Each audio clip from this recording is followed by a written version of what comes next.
Hello, students, and welcome to the official YouTube channel of Comet Test Series।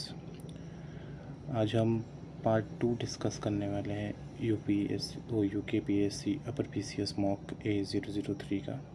Part 1 आपका YouTube channel already इसमें है दे रखा। तो इसमें हम देखेंगे क्वेश्चन नंबर 51 से 100 तक। पहला सवाल देखते हैं। निम्नलिखित में से किन स्थानों के युग में अलग अलग उच्च न्यायालय हैं? इंग्लिश में पढ़ लेता हूँ। विच of the following pairs of places have different high courts? Maharashtra Goa, Assam Nagaland, Punjab Haryana या केरला पुडुचेरी। तो महाराष्ट्र और गोवा का जो हाई कोर्ट है वो सेम है, बॉम्बे हाई कोर्ट। असम और नागालैंड का भी सेम हाई कोर्ट है, गुवाहाटी हाई कोर्ट।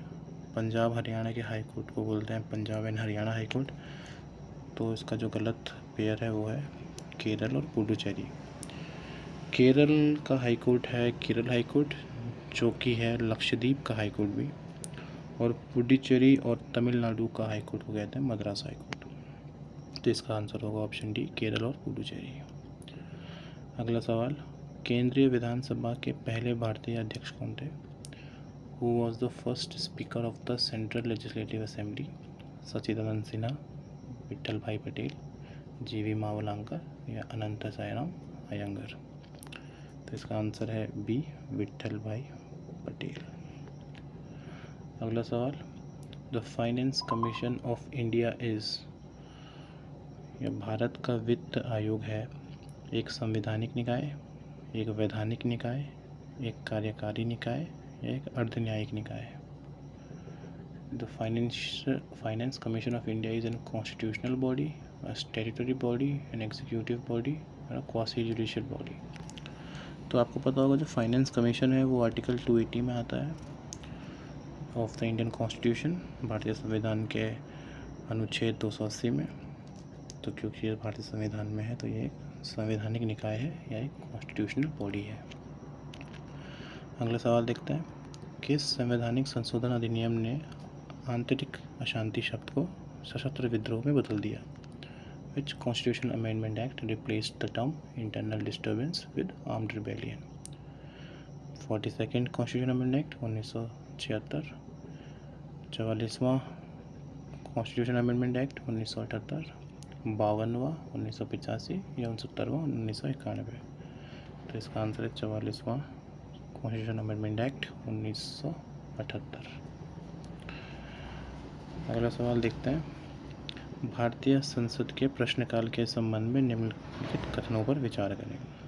पहला है, प्रश्नकाल आमतौर पर संसद की बैठक का पहला घंटा होता है। हाँ, ये सही है। पूछे जाने वाले प्रश्न उत्तर की प्रवृत्ति के आधार पर तारांकित या अतारांकित किए हो सकते हैं। The question asked can be starred और unstarred depending upon the nature of the answer required. तो ये भी एक सही कथन है।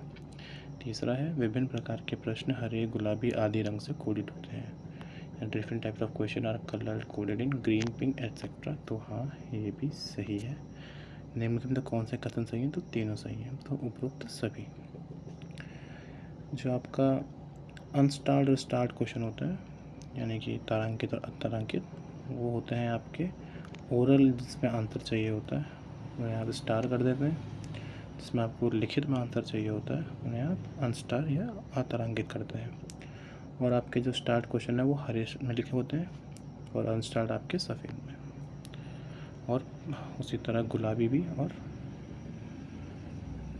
आपका येलो रंग के भी प्रश्न होते हैं। अगला पार्ट क्वेश्चन देखते हैं। भारतीय संविधान का कौन सा अनुच्छेद धर्म, जाति, नस्ल या लिंग के आधार पर मतदाता सूची में बहिष्कार को रोकता है? Which article of the Indian Constitution prohibits exclusion from electoral rolls on the ground of religion, caste, race, sex? अनुच्छेद 15, 105, 215 या 325। तो जब इलेक्टोरल रोल या फिर इलेक्शन मतदान सूची इनकी बात आती है तो 324 के बाद ही है सब। तो फिर ऑब्वियस आंसर है इसका आंसर 325। अगले सवाल पे चल सकते हैं। गोल्डन हैंडशेक 57वां सवाल है।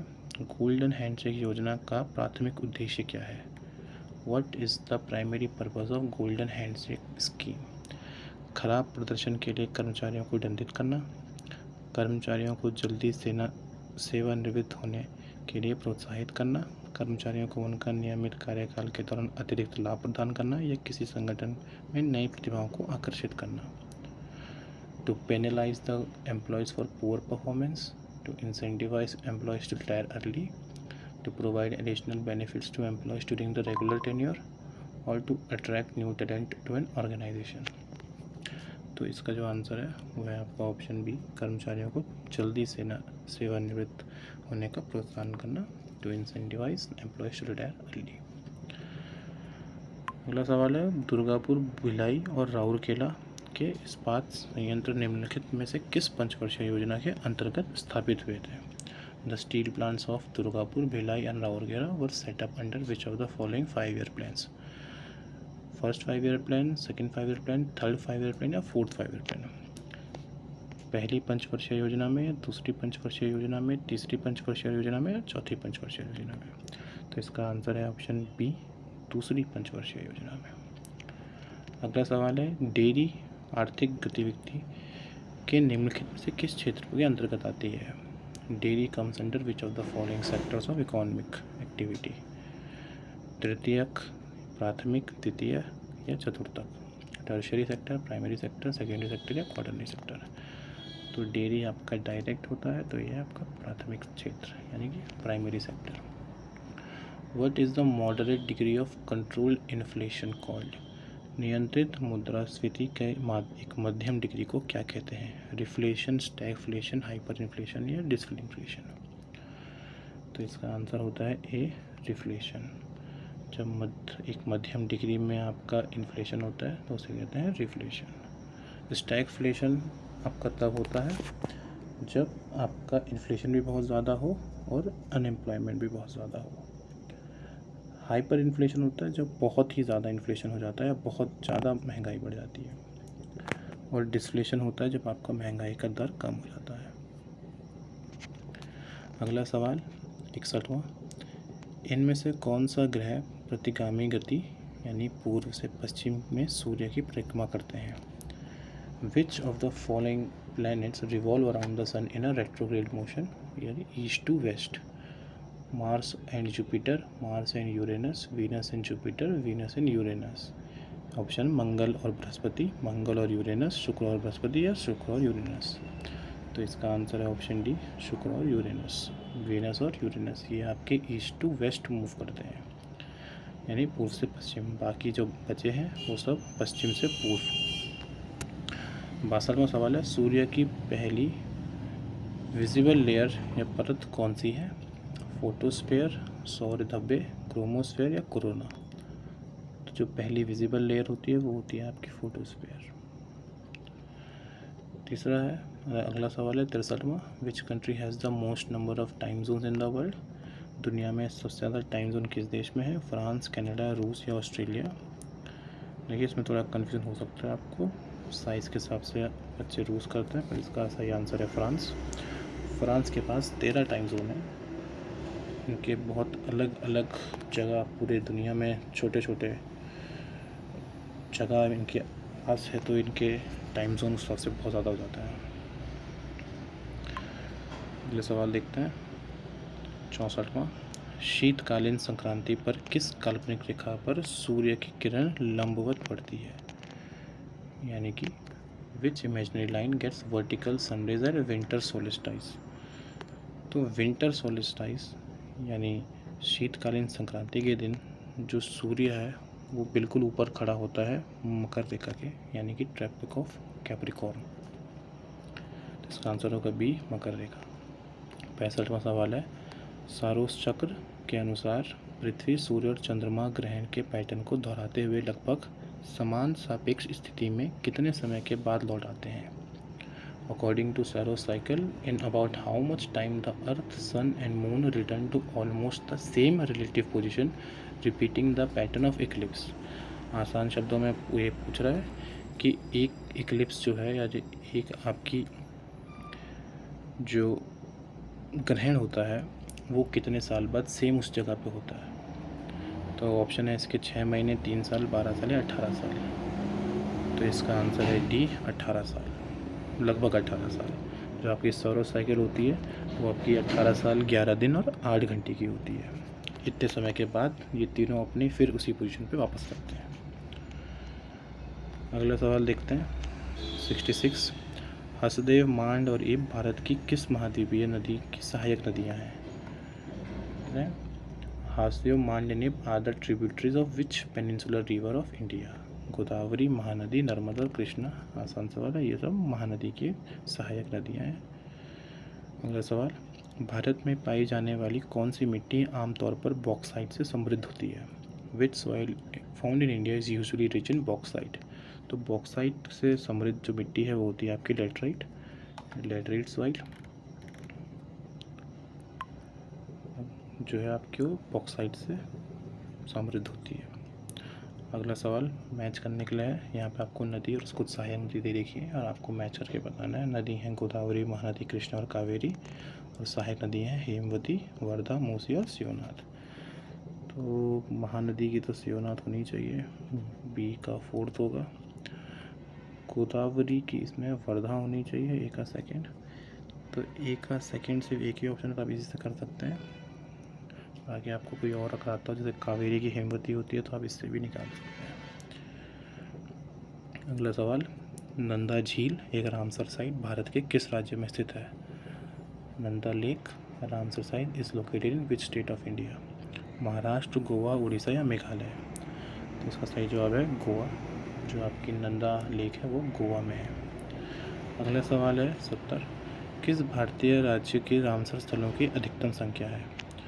तो किस राज्य में, which state has the maximum number of Ramsar sites? Uttar Pradesh, Maharashtra, Tamil Nadu या पश्चिम बंगाल?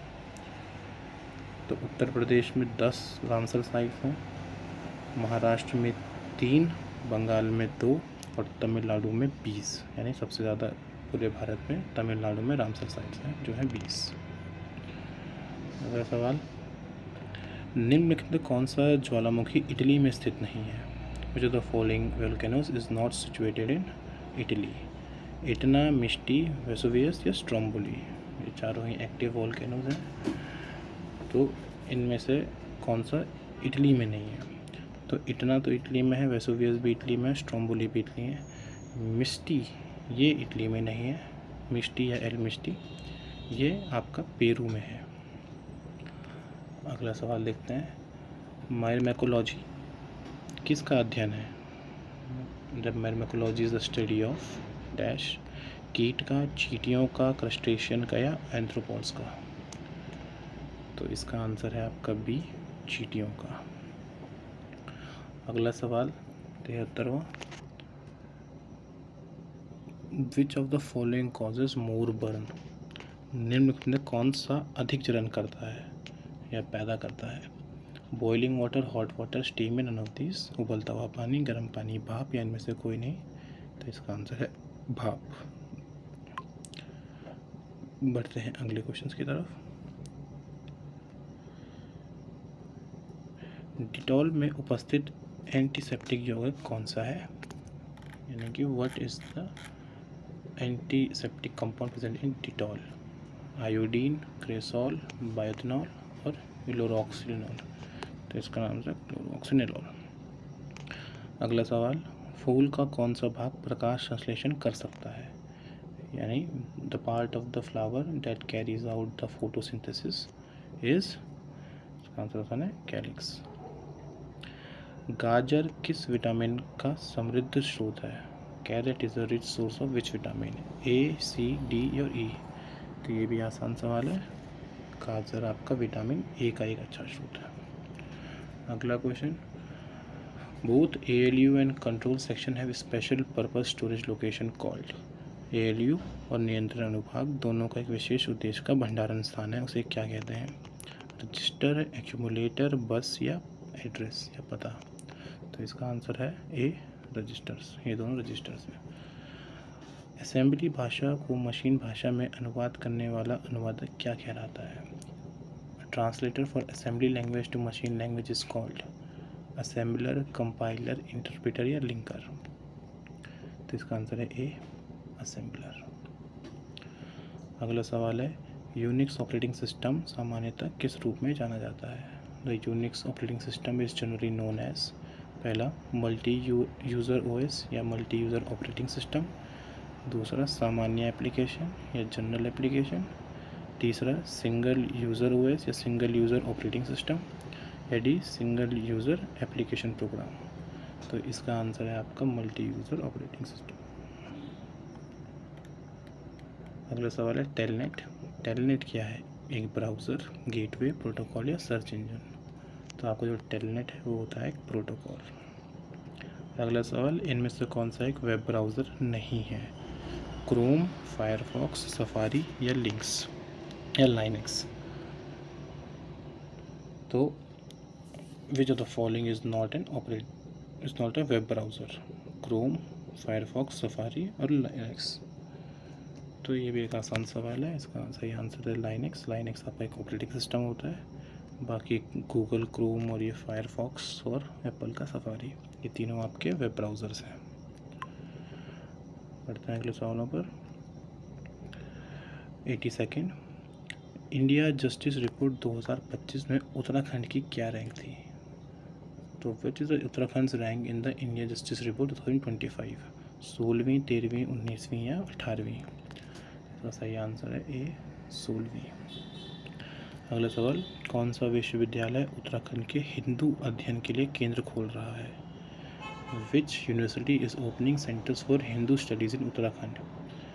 HNB गढ़वाल विश्वविद्यालय, दून यूनिवर्सिटी, दून विश्वविद्यालय, कुमाऊं यूनिवर्सिटी, कुमाऊं विश्वविद्यालय या गुरुकुल कांगड़ी? तो इसका सही आंसर है आपका दून यूनिवर्सिटी या दून विश्वविद्यालय। अगला सवाल, देश का पहला संविधान संग्रहालय का उद्घाटन किस राज्य में किया गया? In which state was the country's first constitution museum inaugurated? Punjab, Madhya Pradesh, Haryana या बिहार? करंट का सवाल है। पहला जो आपका संविधान संग्रहालय है वो सोनीपत, हरियाणा में आपका इनॉग्रेट हुआ है या स्थापित किया गया है। अगला सवाल, नवंबर 2024 में श्रीलंका के प्रधानमंत्री कौन बने हैं? वो became the prime minister of Sri Lanka in November 2024? Professor Chandana Abiranda, option B Harsanna Nayangara, option C Anurag Kumar Dissanayake या option D doctor Harini Amarasuriya? तो इसका आंसर है option D, doctor Harini Amarasuriya. अगला सवाल 86, जलवायु परिवर्तन प्रदर्शन सूचांक 2025 में भारत की क्या रैंक थी? What is the India's rank in the climate change performing index 2025? 8वीं, 10वीं, 16वीं या 18वीं? तो इसका आंसर है 10, हमारी रैंक थी 10। अगला सवाल करंट से है ये भी, ऑर्बिटल पुस्तक के लिए बुकर पुरस्कार 2024 किसने जीता? या फिर ये कहिए कि ऑर्बिटल जो पुस्तक है उसके लेखक कौन है? Samantha Harvey, Charlotte would, Rachel Kushner या येल वेंडर? तो इसका आंसर है ए, समांथा हार्वी। अगला सवाल, भारत और सिंगापुर के बीच द्विपक्षीय सैन्य अभ्यास अग्नियोद्धा 2024 कहाँ आयोजित किया गया था? Where was the bilateral military exercise Agni warrior 2024 between India and Singapore held? Tamil Nadu, Maharashtra, Rajasthan या मणिपुर? तो इसका आंसर है बी, महाराष्ट्र। अगला सवाल, किस देश ने बंगाल की खाड़ी के चक्रवात फेंगल का नाम रखा है? जैसा आपको पता होगा, जहाँ भी ये साइक्लोन्स आते हैं सब यहाँ कुछ देश अलग अलग नाम रखते हैं। तो इसमें जो ये फेंगल नाम का साइक्लोन आया था, चक्रवात, उसका नाम किसने रखा है? ईरान, म्यांमार, सऊदी अरेबिया या मिस्र, इजिप्ट? तो इसका सही आंसर है सी, सऊदी अरेबिया। अगला सवाल, वर्ल्ड हैप्पीनेस रिपोर्ट 2025 में भारत की रैंक क्या है? जो वर्ल्ड हैप्पीनेस रिपोर्ट 2025 है उसमें इंडिया की रैंक बतानी है, 112वीं, 114वीं, 116वीं या 118वीं? तो सही आंसर है इसका 118वीं। अगला सवाल 91, हाल ही में किस राष्ट्रीय उद्यान को भारत का 98वां टाइगर रिजर्व घोषित किया गया? Which national park was recently been declared as India's 58 tiger reserve? Kaleshwar national park, Madhav national park, Mukurthi national park और सिमलीपाल नेशनल पार्क? तो इसका आंसर है बी, माधव नेशनल पार्क ये देश का 58वां टाइगर रिजर्व घोषित कर दिया गया है। अगला सवाल है, which state has recently announce the launch of its own satellite. हाल ही में किस राज्य ने अपने स्वयं के उपग्रह की प्रक्षेपण की घोषणा की है? असम, कर्नाटक, केरल या महाराष्ट्र? तो इसका आंसर है ए, असम। असम ने असम सैट जो आपकी उनकी सैटेलाइट है उसे लॉन्च करने के लिए किया है, जो उनका एग्रीकल्चर और डिज़ास्टर मैनेजमेंट और सिक्योरिटी ऑपरेशन में हेल्प करेगा। अगला सवाल 93 करंट से ये भी, खेलो इंडिया पैरा गेम्स 2025 में पदक तालिका में शीर्ष पर कौन सा राज्य रहा? Who top the medal tally in Khelo India para games 2025? Maharashtra, Tamil Nadu, Haryana या पंजाब? करंट का सवाल है, इसका आंसर है सी, हरियाणा। अगला सवाल, कंप्यूटिंग के नोबेल पुरस्कार के रूप में प्रसिद्ध एम ट्यूरिंग पुरस्कार 2024 में किसको सम्मानित किया गया? तो जो ये एलन ट्यूरिंग अवार्ड मिलता है ये 2024 जिसे नोबेल प्राइज़ कहा जाता है कंप्यूटिंग का, किसे दिया गया? टिम बर्नर्स-ली और कोवेंट्री को, एलन के और जॉन मैकार्थी को, एलन जॉनसन सर्लिफ और यान लेकॉन को, या एंड्रू बार्टो और रिचर्ड सूटन को? तो इसका आंसर है D, Andrew Barto and Richard Sutton. आखिरी 6 सवाल देखते हैं इस पार्ट के। Which team won the women's premier league WPL 2025 title? तो 2025 में जो वुमेन IPL या वुमेन प्रीमियर लीग होती है वो कौन जीती? Delhi Capitals, royal Challengers Bangalore, Mumbai Indians या यूपी वॉरियर्स? तो इसका सही आंसर है सी, मुंबई इंडियंस। अगला सवाल है, Achanta Sharath Kamal who recently announce retirement is related to which sport? जो अचंता शरद कमल हैं, सॉरी मैं हिंदी वाला खोल दूँ, मुंबई इंडियंस का पहले का सवाल है, अचंता शरद कमल जिन्होंने हाल ही में अपने सेवानिवृत्ति की घोषणा की वो किस खेल से संबंधित है? बैडमिंटन, टेबल टेनिस, स्क्वॉश या टेनिस? तो इसका सही आंसर है बी, टेबल टेनिस से। 97 है, संयुक्त राष्ट्र द्वारा शून्य भेदभाव दिवस कब मनाया जाता है? When is the zero discrimination day observe by United nation? 10 अक्टूबर, 10 मार्च, 1 अक्टूबर या 1 मार्च? तो इसका सही जवाब है डी, 1 मार्च। अगला सवाल 98, who has recently written the first section of the Rigveda in Kumaoni language? हाल ही में कुमाऊनी भाषा में ऋग्वेद का पहला खंड किसने लिखा है? मोहन चंद्र जोशी, शेखर पाठक, गंगादत्त उप्रेती या देवेंद्र अधिकारी? तो इसका सही जवाब है ए, मोहन चंद्र जोशी जी ने। अगला सवाल, which village of Uttarakhand is being developed as a fit India village? Uttarakhand के किस गांव को फिट इंडिया गांव के रूप में विकसित किया जा रहा है? सरमोली गांव पिथौरागढ़, मूरी गांव उत्तरकाशी, सरकोट गांव चमोली या इनमें से कोई नहीं? तो इसका सही जवाब है सी, सरकोट गांव चमोली। अगला सवाल, where has the state's first cycad garden being established? राज्य का पहला साइकेड गार्डन की स्थापना कहाँ की गई है? ए, काशीपुर, बी, हल्द्वानी, सी, पिथौरागढ़ या डी, अल्मोड़ा?